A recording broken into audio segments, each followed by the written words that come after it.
Good morning, it's Wednesday. This is Guru's Tech Bytes, episode 129. And boy, do we got a weird one for you today. I mean, we talk about artificial intelligence a lot on this show, but this story, it's like something out of a spy movie, except instead of secret codes, it's about stealing the thinking part. The quiet little notes the machine makes before it talks. You know, like when you scribble on a napkin before you order? Yeah, it's like that, but for a computer brain. First up, some smart folks figured out how to swipe the private reasoning traces from those fancy, paid AI models.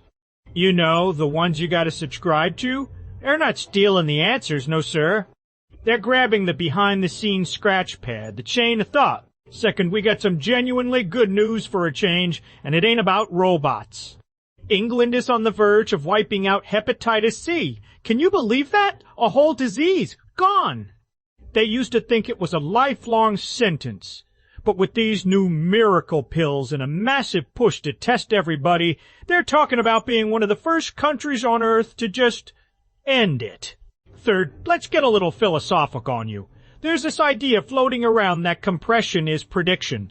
Sounds fancy, but here's the deal. If you can squish a whole bunch of data into a tiny little file, you basically figured out the rules of that data. And if you know the rules, you can guess what comes next. That's the whole secret behind these AI chatbots, really. They're just superpowered zip files that learn how to talk. It's a beautiful, simple way to look at the whole mess. And finally, in a move that surprised absolutely nobody, the head of ethics over at OpenAI packed his bags and left.